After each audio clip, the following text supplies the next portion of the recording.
Why Are You Awake podcast. Paul Farahvar here, your host. This week we have comedian Raanan Hershberg. Make sure you follow him on social media and check out his punch-up page for all his upcoming dates. If you're listening to this podcast, please go and watch it on my YouTube channel, youtube.com/Paul F Comedy. Go to my website, Paul F Comedy, for upcoming dates, including some upcoming dates this week. Wednesday, I'll be at McCurdy's, headlining there in Sarasota, as well as Sunday night on the 23rd. I'll headline Side Splitters in Tampa on Saturday, March 22nd at 5 p.m. Super early show, so you can get home in time for whatever it is that you need to do on a Saturday before dinner. I don't know. It's a weird time, I know. I'll be back in Chicago for stand-up sit-down on March 31st. The night before, I'm going to be doing Gen X comedy with Kristen Toomey and Batavia at the Comedy Vault with our headliner friend Kelly Howard. Stand-up sit-down the next night, as I said, at the Laugh Factory. I'll be in Minnesota at the Comedy Underground in Minneapolis on the 4th. I'll be in Duluth on the 5th of April, and then I'll be in Boston on April 27th. I'll be in D.C. as well, April 11th and 12th at D.C. Loft with my good friend Paul Ollinger, Two Pauls, One Show. So you can see all this stuff on my website, paulfcomedy.com, for tickets. Spread the word if you can. If you like this podcast, give us a review and send me the review at pfarahvar@gmail.com, and I'll send you one of these super cool pins. This is the pin. Why Are You Awake? See? It's the logo. It's just the logo. And that's it. Thank you for watching. Thank you for listening.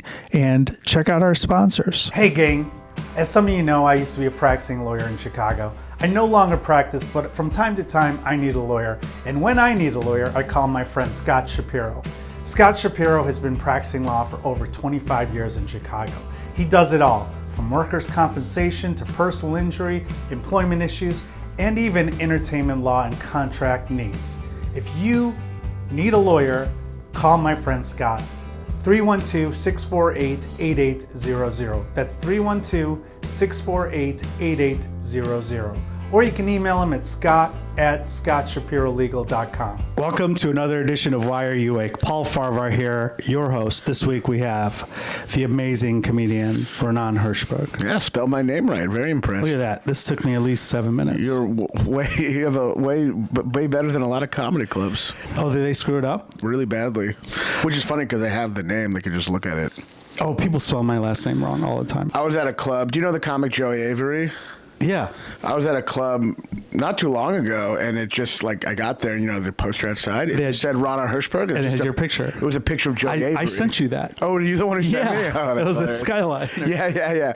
It was a picture of Joey Avery with Raanan Hershberg. I think we met. I don't know if you remember this, or if I'm right, you probably have a worse memory than me because I'm a little smarter than you because I was a lawyer, as you can see up there. I think you used to come to my open mic at Merkel's when you were in town. Angela Merkel's? No, Merkel. It was a Wrigleyville show. Two and a half Persians. Does that ring a bell? I know I ran a show where people were vouching for you to do the show. Yeah, that could be it. I mean, I definitely remember you from the Laugh Factory. Okay. I think it might have been the Laugh Factory, actually. And then, you opened for me in Skyline. Skyline Appleton. New Year's Eve. Fun weekend. I lost my wallet. That was the big thing, right? Remember that? Was that with you? That was with you. I don't remember that. I lost my wallet. It was a whole thing, and I was looking under the couch. And you found it, though. Honestly, if you don't remember that, I feel like my memory is... Well, I guess maybe you don't even know if that was me because it was New Year's, and I had to search everywhere. And it was just under. It was like it got swallowed by the couch in a way that took forever to find. Oh, I think you found it though. Yeah. Mm-hmm. See, I would remember if you lost a wallet. You I guess it wasn't much of a story. Temporary. Yeah. The thing that I remember most now that I will always have. Should I put my shoes off? Is this a no shoes? No, I just took them off. You're fine. You always it's not an apartment, it's a studio, guys. Sorry.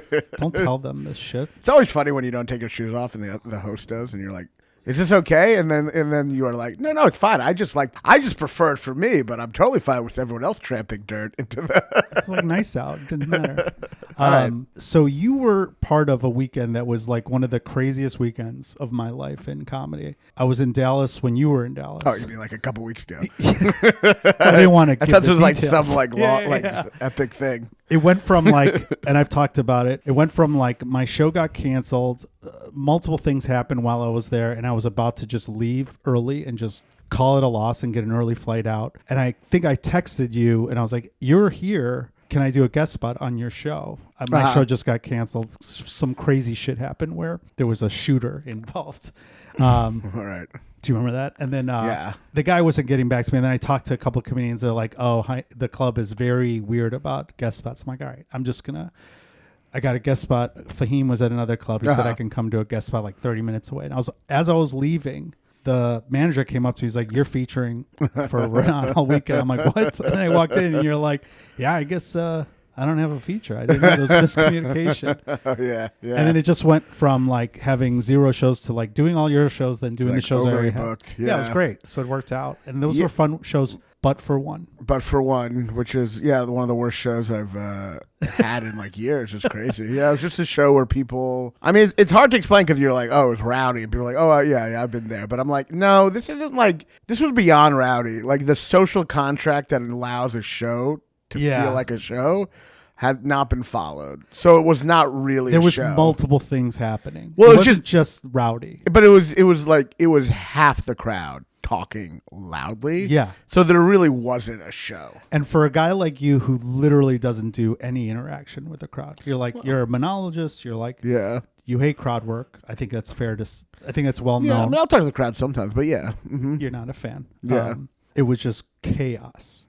Did you record that show, by the way? I think I did, yeah. There were some moments in it where it's such a good clip.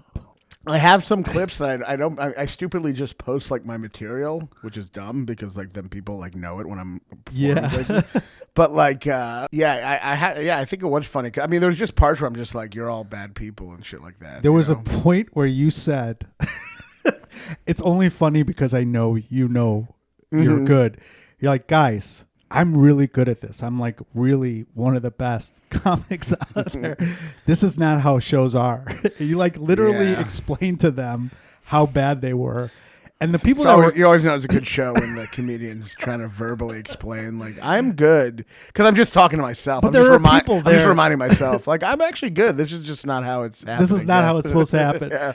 But I don't remember the exact words you said, but there was like 7 people in the audience that were obviously they were on board the whole time, and they were dying laughing when you said that because they were like, they came obviously to see you. And well, I just like, sometimes I just like want to make it clear. Like I just like, you never know with audiences. I was like, well, they're talking. This is not a show. I just want to be like, just to let you know, like, this is all on you. Like, and sometimes I just really want to make sure the audience knows that. Right. Like sometimes I just want to be like, you all know this is on you, right? And then they kind of said yes, and I'm like, all right, that makes me feel better.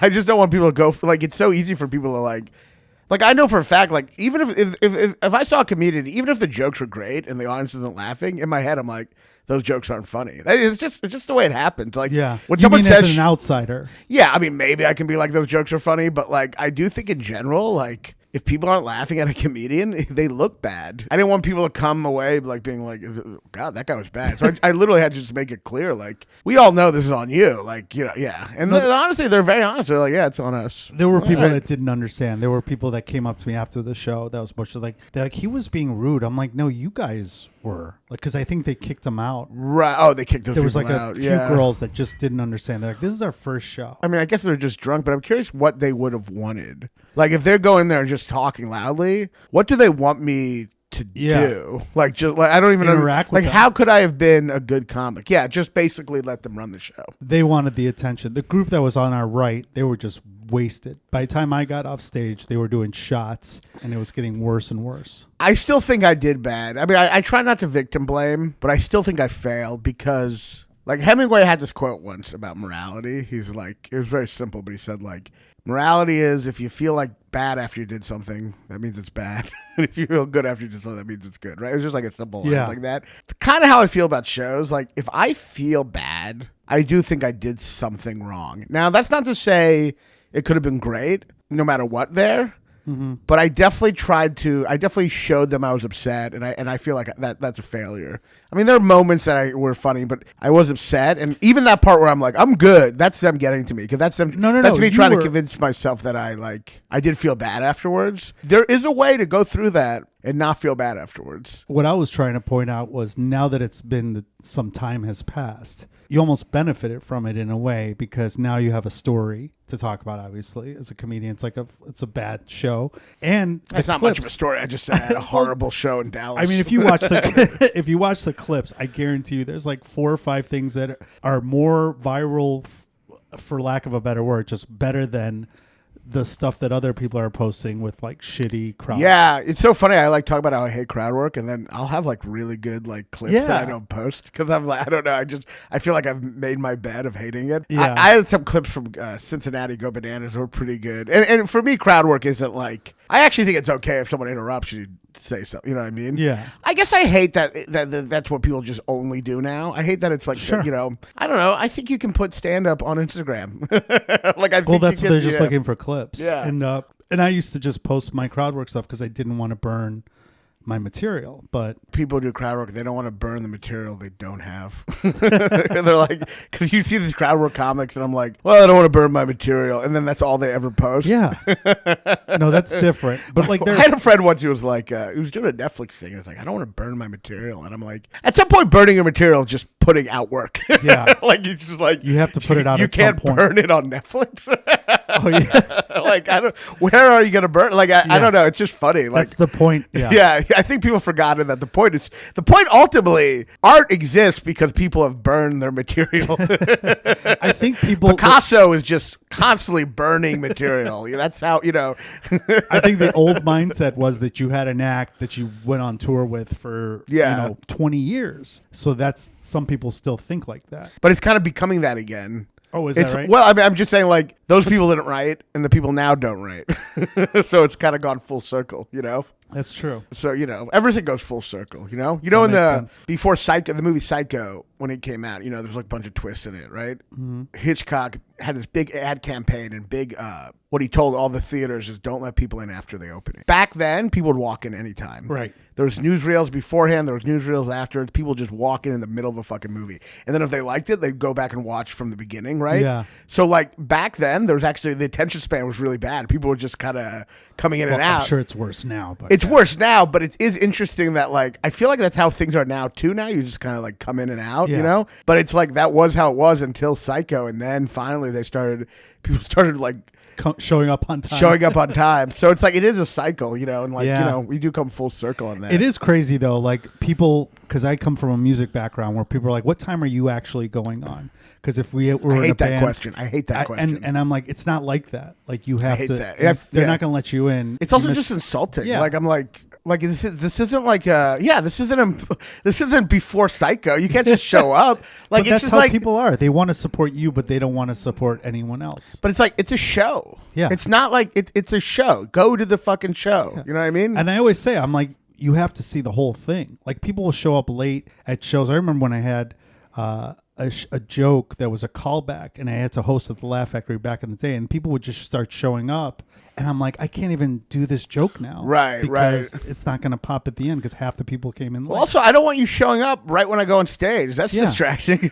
There's a whole point. There's a reason why they have the process other than selling drinks. It's also just rude to, like, the openers. I mean, they are part of the show. I don't know. In some cities, I think I understand. Yeah. There are cities that, like, I'll be on the road with someone as a 2-man show, and they'll just come up to me like, "Oh, you were like really good." Usually, the first person sucks here. Yeah. I mean, that makes small sense. towns. Yeah. I just like just don't talk to me. Yeah, just go. It's half an hour. What's the difference? Like, what do you really are going to spend half an hour more at home doing something miserable with your wife? Yeah. Well, it also, I guess, it takes away a sense of, like, the separation between the artists and the audience. Like, this is like an old Todd Berry joke, but obviously, like, no one's like messaging Mick Jagger being like, when's the opener done? Hey, can you get me in? Yeah. So it's just like, I shouldn't be the one communicating with you. Yeah. I'm the one who's like, I'm not the one to tell you where the parking is or all that. Oh shit. yeah. Yeah. Ask you, like, how's parking? Yeah. It's like, it just makes me feel like so amateur. Yeah, that's true too. One of the reasons I I really would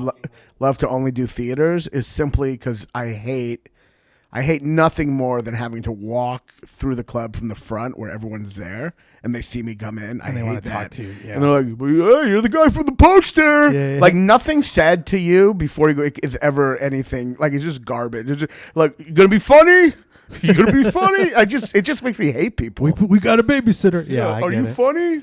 So what Are you funny? Yeah. People ask that. Like, if I say I'm a comedian, like, are you funny? It's like, what? Like, what? What's the right answer? I'm like, no, No, not for you. No, I'm not funny. This is really hard. I'm not funny, and I'm in a profession where I have to be funny. So it's just a complete nightmare.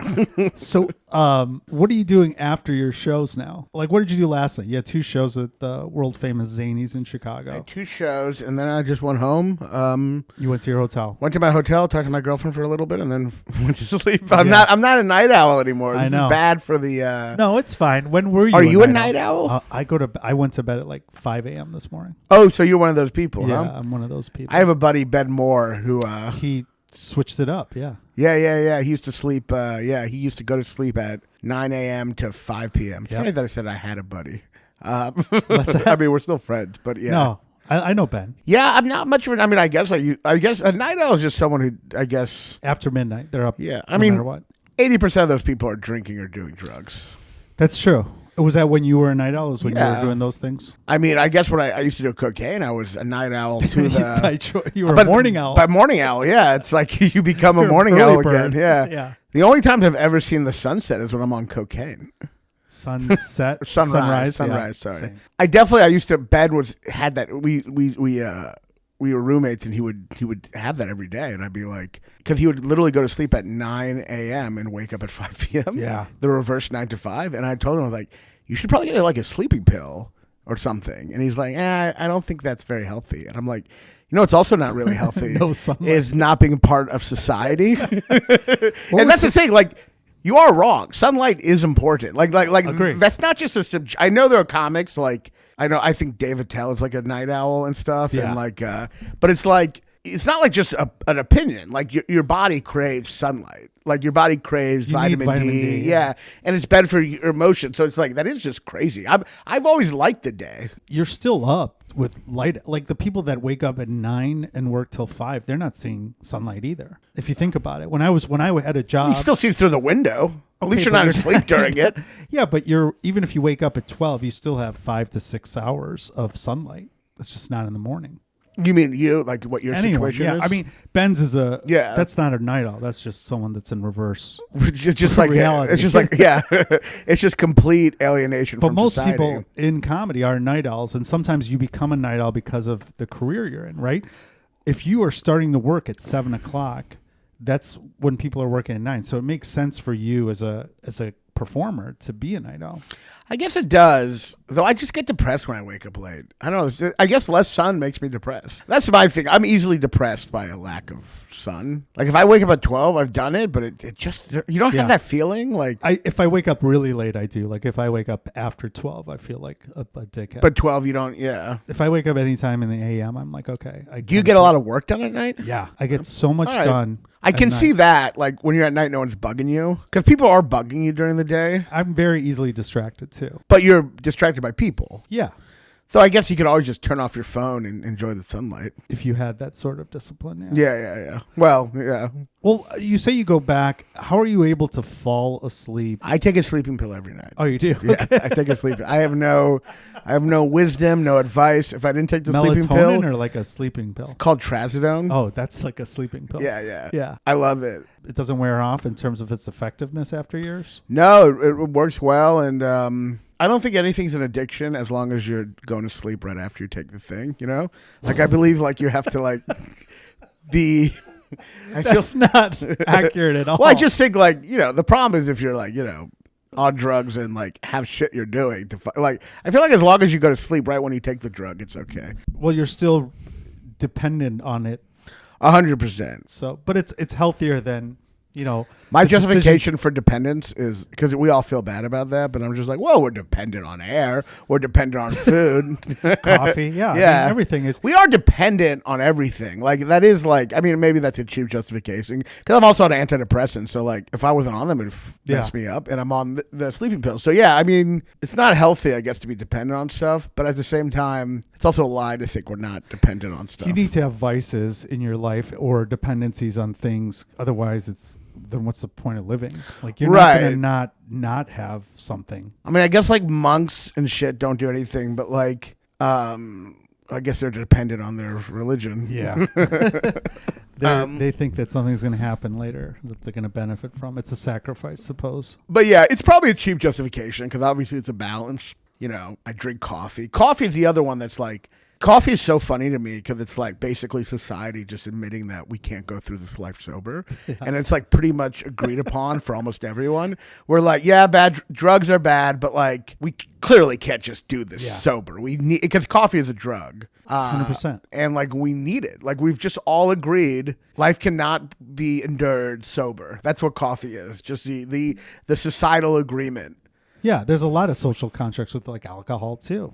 They say alcohol too. So I feel like coffee is more. I mean, it's more for everybody. Yeah. Yeah. I mean, alcohol too is definitely like this accepted drug we all have. Well, I mean, it's true. It's like alcohol is the drug we've chosen to like be acceptable. Yeah. It's marketing. Yeah. It's capitalism. Yeah, and it is so much worse than other drugs. Oh, 100%. And also it's funny because when we were kids, I don't know about you, but for me, we didn't drink coffee. Like I didn't drink coffee till I was in law school. Yeah, I don't remember. I feel but now kids are drinking coffee like they're going to Starbucks in 3rd grade. I know. Well, they got to get that Adderall mixed with something to give it that extra boost. Did you take Adderall or do you take Adderall? I used to take it, yeah. Yeah. I just started on it. Oh, really? Yeah. I got addicted to it, but I loved it. You weren't prescribed it, you just took it. I actually did get prescribed it. Okay. But then I abused that. I actually went to a therapist like saying I had an addiction, and they were like, well, we could prescribe it for you.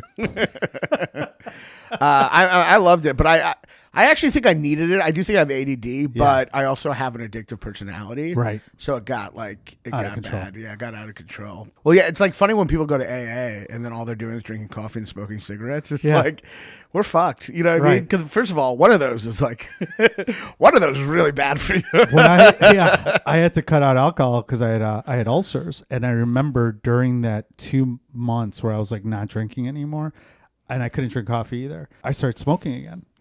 How can you not have something? And I ate like chocolate. I mean, even when you stop drinking, for me, I just started eating so much chocolate. I mean, maybe it makes sense, but people will give you an intervention if you're an alcoholic, right? Right. But they won't give you an intervention if you chain smoke, right? No. But both of them are going to kill you. But it's kind of like we're saying, only once you annoy other people is it a problem. That's the only fact difference. that it's going to kill you is not really the issue. They act like it's about that. Yeah. It's about you. Yeah, it's about behavior. Yeah, it's your behavior. Yeah. We're not worried about you. We're worried that we can't be friends with you anymore if you keep on acting like this. Because you're not fun when you're too drunk. Yeah. Or so too high. Yeah. Yeah. So we're a selfish society. We've learned that. If anything, we've learned that since this new administration. But, yeah. And by the way, I love that you're doubling down on the posts and stuff. Back in the day when I started comedy, I'm like, well, I'm never gonna post anything political because I talking about the Rogan thing I posted just now? I just saw that. That was great. Is that a bad idea? I'm like, should I not be doing this? But then I'm like, no, but you post political stuff too, and I do too. But I lose so many people, but I feel like I just don't care anymore. Yeah, I mean, I lost some people posting that, but I'm also like. First of all, well, your Rogan post was you're making fun of Rogan, but you did Rogan and you benefited from Rogan, and you used to have a joke about, I will never do Rogan unless he asks me. I definitely did not like Rogan before that, but I still did it because I was like, well, maybe it'll help. Did he see that clip and that's why he has you on? I don't know. Okay, but to be fair, like. This was before he helped elect a sociopath thing. Yeah, he got a little more. It was before he fully, but I will say I am a hypocrite. I mean, part of me, I don't know, people ask like, can I do shit on Rogan now? I am not like a natural, like I don't like making fun of other comics, but I feel like I have to just out of my conscience. I feel like he is like. He's dangerous. He's dangerous. And honestly, he was a nice guy and like he like. But I don't owe him anything. Like he's having on a Holocaust denier next week. He had an anti-Semite on this week. You're just one cog in the machine. Yeah, and this is like this is at a certain point you have to say, like, Theo Vaughn's having Candace Owens on, right? Rogan's having a Holocaust denier. At a certain point, you have to, like, reject this notion that's a fair trade market of ideas. There's an agenda here because people go, well, he's just hearing different viewpoints. Okay, fine. But why do you get Candace Owens on? You can pick anyone. Yeah. Why do you pick Candace Owens? Why doesn't he have Rachel Maddow on? Yeah. You pick Candace Owens. Theo Vaughn picked Candace Owens because it's good for ratings. So I just think these people are selling their soul for engagement and attention. And I'm like deeply ashamed to be a comedian. I'm deeply ashamed that our community is taken over by fucking nihilists who will normalize any sociopath, you know? I've listened to maybe 5 episodes of Rogan, and yours was one of them. Oh, nice. Because I only listen if it's like someone I like or I'm friends with. And you did a great job on it. Thanks. And it was funny. You're like, you hate me. I'm too liberal. Like, you kept saying that. It was pretty funny. But as far as what you said, it's kind of ironic, too, because comedians used to speak to power. We were known for... Exactly. And now I understand that, okay, Biden was in power, so they had to speak to power. Now you have a situation where the Trump movement owns everything. They own media, even for the first time, social media, everything, all branches of government. Why are you still kissing the ring? And if you're the voice of the people. It's a couple things. I think we now live in this climate where obviously cancel culture got too far and liberals got very self-righteous. Yes. But now we're living in this climate where having any integrity, you're accused of being a self-righteous woke piece of shit. And this is what I have to stand against. And it's really hard. Like it's a hard thing I'm trying to be funny about it. Like because I don't. That bit I did about Rogan, I was just trying to be kind of funny. It was funny. But like I don't like the truth is I think he's like a huge danger. And I actually think like we should all be speaking out on this because he's normalizing anti-Semitism.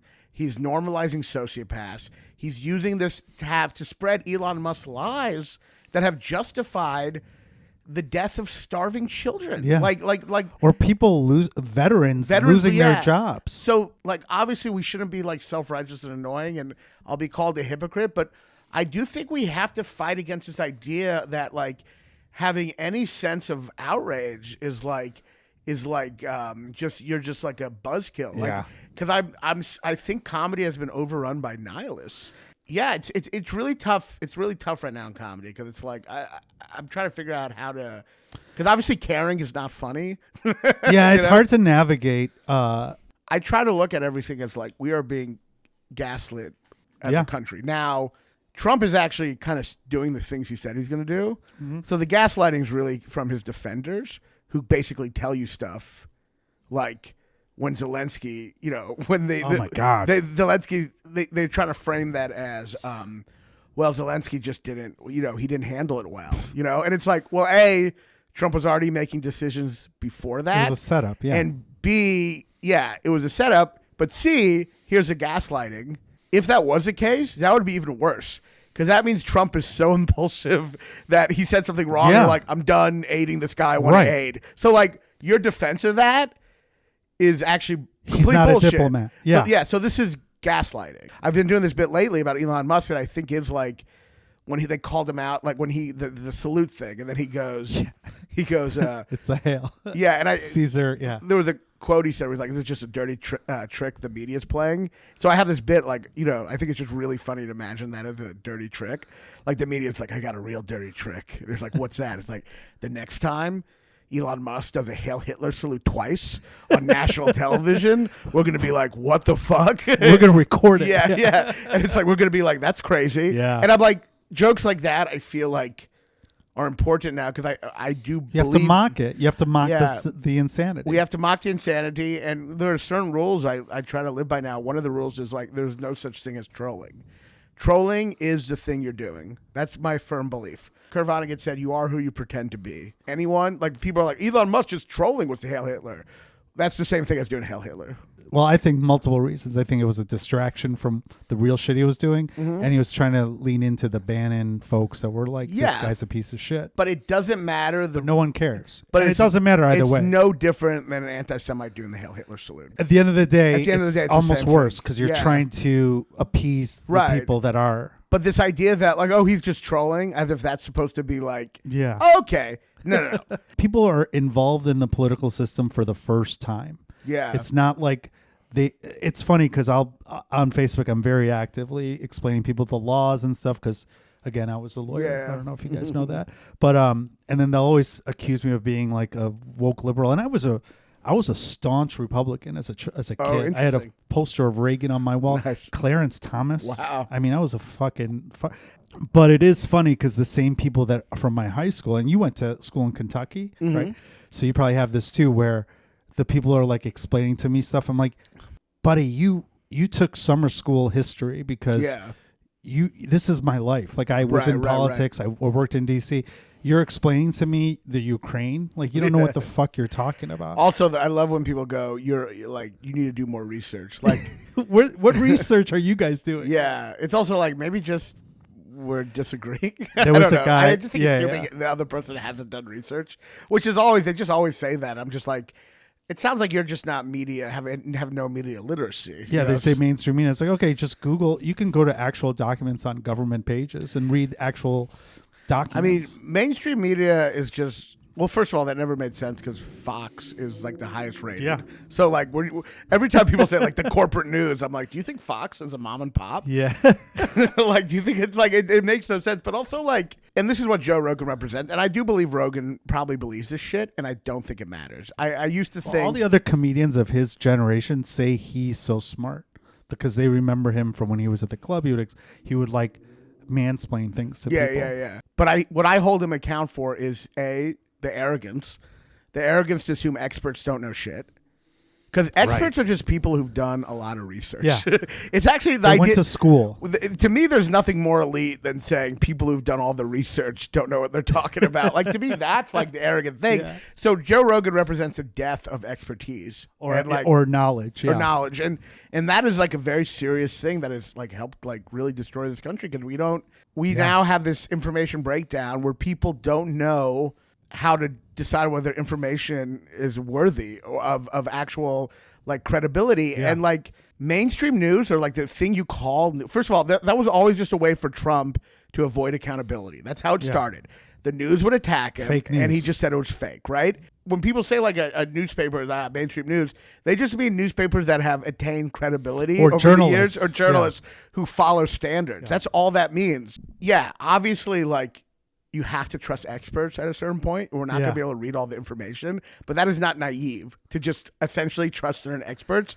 But they just want to feel like, well, haven't seen the source, so I'm, and then they just believe crackpots. Yeah, it's out of control. And now these people became investigative journalists who never went to school for journalism. And they're not journalists. No. They're not journalists. They've got an agenda. And Rogan has people on who are not scientists that he presents as experts. Mm-hmm. I understand that people defend him by saying, well, he just has different people. Yeah. Okay, but why is he having on a Holocaust denier next week? Yeah. Why?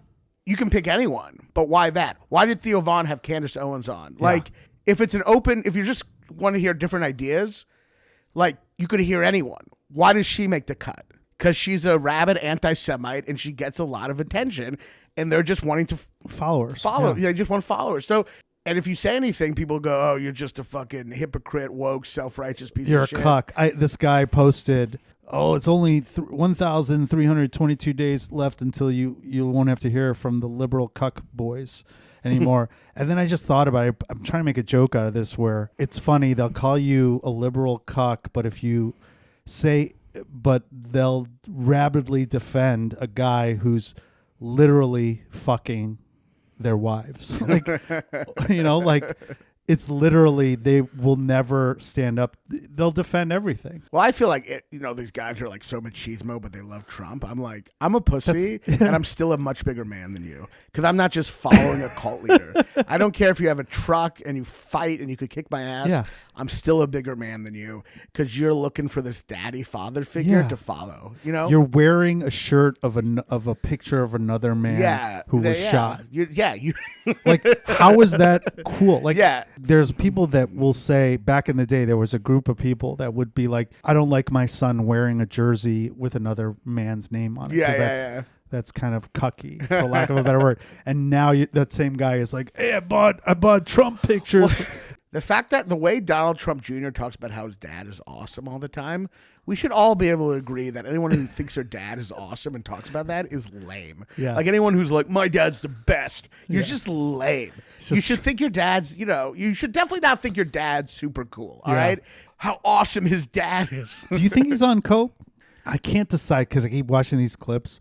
Yeah, I don't know. I mean, he's definitely so weird. It does seem a little cokey. I think it's hilarious that Elon's on ketamine and we're all just okay with it. It's like, can we not have the guy who's like slashing all our government programs be on a heavy drug? You're against vaccines, but you're okay with a guy who's on ketamine. It's like the head of the Fed is just like, I'm on heroin, but we're going to be fine. It's like, maybe like, is it too much to ask that the person slashing everything not be on ketamine? Yeah, it's so crazy. Where in Kentucky did you grow up? Louisville. Not a very Jewy town. No, were there Jews? Jews, yeah. There's like 10,000 Jews. We're a diaspora. We're finding ourselves anywhere. I used to have a joke. People would be like, "How'd you end up in Kentucky?" And I'd be like, "Well, my grandpa fled the Holocaust. He wasn't very picky, But my dad went there to work at the paper, the Courier Journal. Oh, okay. Yeah, that's the other thing why I think so you have a journalistic background. Yeah, and so I kind of was raised for an appreciation of journalism. Yeah. And so like when I see people like Rogan who are just such an attack on real journalism, it does like this is like this death of expertise is going to be the end of us. Yeah. And I really think right now we're on a collision course between the conspiracy theory thinking fantasies of this movement and reality. Yeah. And we're about to hit it really hard. Because there's two phases of this. There's the phase where we take away everything that allows us to be prepared for the next emergency. That's phase that we're in. Yeah. And then there's a phase where the emergency happens. And we all know that's going to happen. Right. If it doesn't happen. Russia's going to make it happen. And it's like, it's going to happen and we're not going to be prepared. And I guess my one hope is like, maybe it gets bad enough that we can shrug off the Joe Rogan conspiracy theory thinking for good and all. Probably not. We'll probably just get deeper into it, I do think we're on a collision course right now. Of course we are. We have to be. Like, it's just like we're taking away any preparation, any kind of preparation for Ebola, for climate change, for nuclear like threat, like everything. I don't know. I think people are more aware now. I think some people are starting to push back a little bit. There's still like checks and balances in the government where the FBI, there's certain government. The one run by a podcaster? Yeah. That's how Trump is brilliant. Gosh, he goes, he looked at the federal government. He's like, the main problem is not enough podcasters and wrestlers run government agencies. The funniest part about that is you go look at all the FBI heads in the past, their history of like how experienced they were, whether they were veterans or went to the top law schools. They went to the best law schools. And then you have Kash Patel, who went to a non-accredited law school that you get into when you have like the worst LSAT score. So your dad instilled, this logic, critical thinking. I don't know if he openly did it, but I guess, when you have a reporter dad, you have a natural respect for it.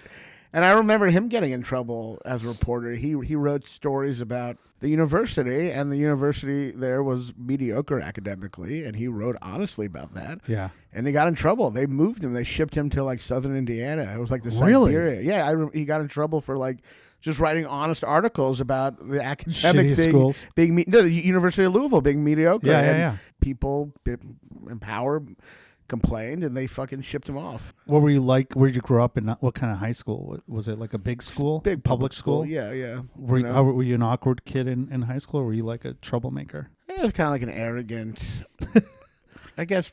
Good grades?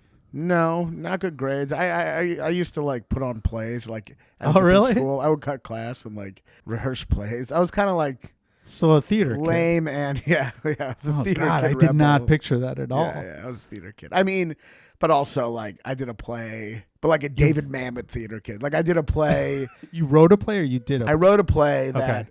was put on at another school because there was a playwriting teacher at this other school who wanted other writers. So Yeah. like I came in and we put on a play where the word cunt is in it a bunch, and and a bunch of teachers like boycotted it. in high school? Yeah, so I was a theater kid, but like the renegade David Mamet, like vulgar theater kid. Yeah. That made you not popular with other kids, or were you cool? No, I had my own circle of friends. Okay. No, I don't know. Cool. I mean, I had a circle of, I had like a circle of like artistic-minded friends. Okay. You know what I mean? In the movies, there's all this bullying and shit. For me, maybe it was just the high school I went to, but I saw that's to me that's more in middle school. Yeah. To me in high school, everyone just kind of like got along. I got along with popular Yeah. kids. You know. Did you get bullied ever? Like, when you- In middle school, I also bullied quite a bit, but Oh, in really? high school, there's no bullying. Yeah. where did you go to college? I went to college in Westchester called SUNY Purchase Okay. for like playwriting and screenwriting, but then I didn't graduate. And then I did a little time at University of Louisville, but I didn't graduate either. Were you partying a lot in college? Yeah, that's when I got kind of more into like drugs, Adderall, cocaine, Yeah. alcohol. It's funny. I went to SUNY Purchase, which is like a SUNY school, and like What's it called? SUNY Purchase. Okay. The other like colleges used to call it SUNY Poor Choice. You know, Yeah. it was a New York State school. I was always like, it was like a really drug college. It'd be like, yeah, so was mine. I'm like, no. Like I knew many people were on heroin. Like it was Oh, like wow. not like a fun drug college. Okay. It was like many like people I would see addicted to heroin out the college. That's pretty intense. I like, know. for at the college level. State school. Yeah. Were you doing comedy yet? I did like one show at the school, which was a disaster. I was like really offensive starting out, like really offensive. Like I just like I like Shock value. shock value, punching down. I'll be honest though, it was pretty funny. Yeah. Like there's funny like be like jokes about like Disabled lesbians. no, these jokes like there was a blind kid at my school and he was always happy. And one time I saw someone go, "How you doing?" And he was like, "Great, couldn't be better." I'm like, "Well, it could be a little better." Yeah. Yeah, but you can see, you Yeah. know what I mean? Shoot yourself, stuff like that. Jesselnick Honestly, style. still pretty funny. Yeah. But like, I just sat at the school and the blind kid was there, and I chickened out and didn't say the joke. But yeah, so I did that. I did one set at Boston Comedy Club, and then I kind of stopped, and then like kind of did screenwriting, and then when I moved back to Louisville, I started doing comedy. Okay. Yeah. And was it while you were doing comedy, when you first started, you were still partying though too and drinking and stuff like that? Yeah. Okay. Oh, big time. When did you stop the partying part of your? So the Adderall got really bad, and then I kind of stopped doing that. Went to like outpatient rehab. They have an intervention for you. No, I had. It's a kind of a long story to go into, but I ended up accidentally taking this like synthetic drug and had like a serious freak out. I quit that, and then I think when I moved to New York to do comedy, I quit drinking. My doctor said I had fatty liver disease, which I don't think was like, I wasn't like a serious heavy drinker, but he was like, you should stop drinking. And so I stopped drinking, and I guess the fatty liver disease went away. But like, I was like, well, I was like in New York, and it's like, I'll quit drinking, then I won't have to spend as much money, Yeah. And then I was worried. I lost a bunch of weight, and then I was worried that if I went back to drinking, I'd gain the weight back. So I never went back, and then I gained the weight back anyway. But Because you substitute probably yeah, eating. yeah. But now I'm like, well, I really can't drink because this is how fat I am sober. Comedians obviously we all have our demons, but like I've noticed when comedians get sober, they all of a sudden good things happen. Do you think that helps in terms of your journey? Yeah, I mean, for sure. That's not a convincing. Well, no, I mean, I definitely Yeah, it didn't hurt. performing drunk is definitely what's bad. Being drunk on stage was not great. You think you're doing well, and then you look back. Drinking on stage, it gives you this false confidence, but like it actually looks very insecure Yeah. to be drunk. I used to drink. I used to have to drink to be on stage. Were you Yeah. like that too? I guess I thought I was. Yeah, Well, obviously you weren't drinking when you were doing your cunt play. yeah, but I wasn't. I wrote that. I wasn't in it. Okay, you were like the Rushmore kid. Yeah, exactly. Someone told me once, it's like you want to get the high from performing, and if you're already drunk, it dulls your ability to get that high from performing. Granted, I don't really get the high from performing anymore anyway. But Do you still get nervous going up before? no, Yeah, me I neither. feel like I've kind of gotten to a really good place, but the price, I don't really have the same like Joy. and excitement. But I feel like I've gotten really good, like kind of like dead inside good, Yeah. where I really don't care. You're on autopilot. Not autopilot. No. Because I actually try to fight against that.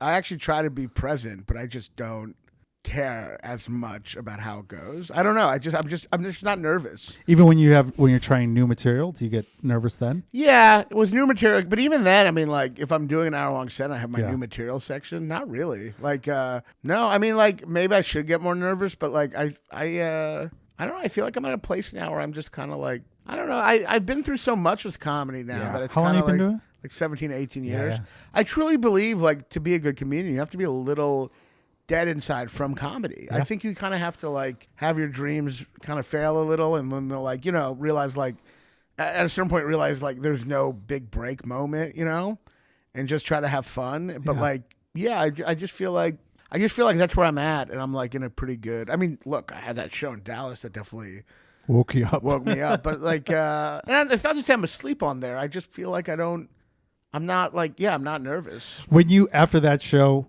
did you just take same ritual? Nothing changes. You got on the phone, talked to your girlfriend, and then you had a pill and you were like out?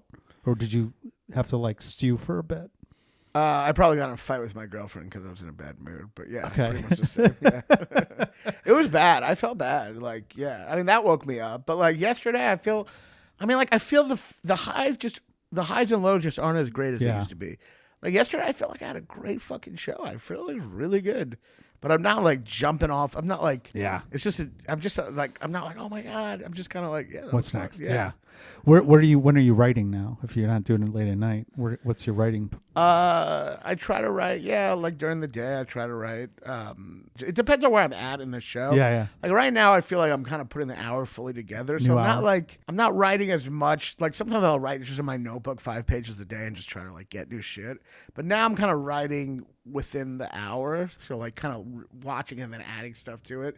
So it's more of a like kind of like almost finishing touches. Are you listening to your sets? Yeah. I always listen to my sets. Okay.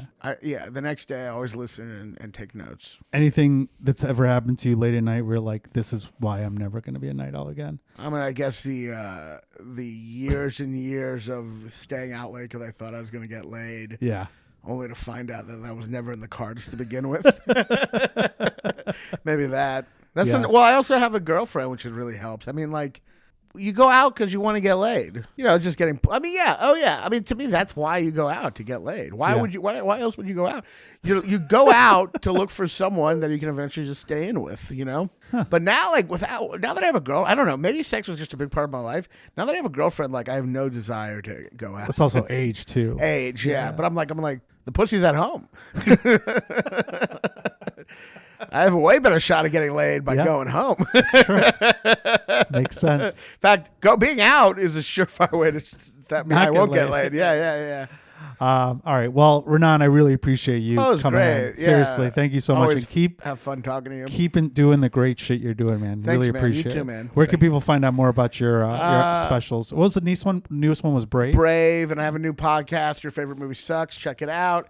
And on YouTube and Spotify and Apple Podcasts. And I'm on the road, punchup.live/Raanan/tickets. Thank you all for listening or watching another episode of Why Are You Awake?